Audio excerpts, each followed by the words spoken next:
The Columbia Visioning Commission recently came out with a report and is very interested in transparency in government. Unfortunately, the Special Business District Board of Directors, which runs the downtown, is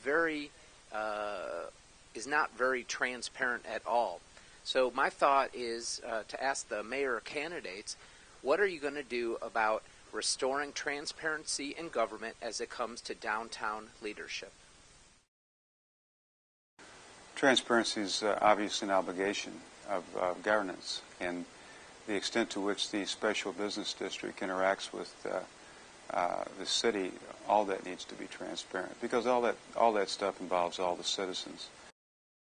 Because we have so many hospitals in the area, and we tend to have a lot of disabled, homeless, veterans, and the mentally ill, I would like to know what kind of services that we're willing to expand on or interested in expanding on for these populations, whether it's homeless shelters, whether it's support for the mentally ill, and bus routes and those kind of things to help these people in our community.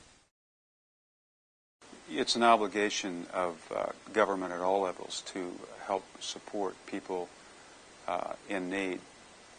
I know that we have an $8 million Health and Human Service budget at the city. Once again, that's dependent on the ability of the city to generate revenues. And the more revenues we can generate, the more we can provide. We've got to lower expenses in order to increase and enhance city services.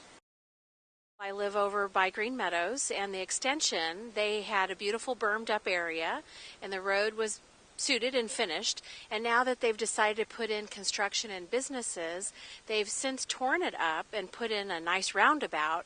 But what a waste of our tax dollars and money that they've constructed a road and then decided it didn't suit the area, and then they tear it up and invest more money and time.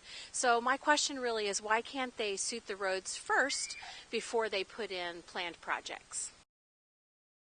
It's sort of an indictment when you have to admit that you constructed at great cost a road and then have to redo it later. You can make the same argument about the delay in keeping up with growth. I mean, the people who live out at Scott Boulevard, have been dealing with a tough traffic situation for years. It's being remedied now, but it's late because we haven't kept the planning up to pace with the development. Please tell the citizens of Columbia what you believe are the 3 key elements of sustainability and what you will do to help ensure these things happen. Sustainability is defined as the ability to endure, and that starts with using all of our resources wisely. At Boone Hospital, we're building a tower that's going to be LEED certified silver. That's leadership in environment and energy design. Sustainability also comes into play when we do our planning. Obviously, people still prefer to live in detached houses.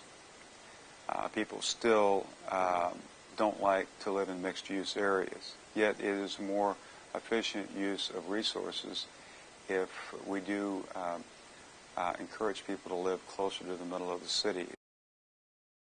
The city of Columbia, just keep an eye on overdevelopment. So I know you need money to keep the city running, but let's not turn it into Chicago Junior or something. Just keep the nice country atmosphere that we have here. Columbia is growing because it's a great place to live, and it is going to grow.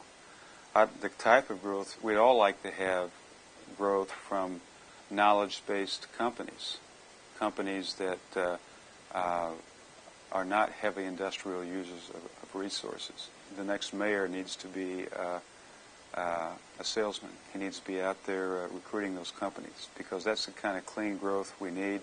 That's the kind of growth that brings prosperity to a town like we have.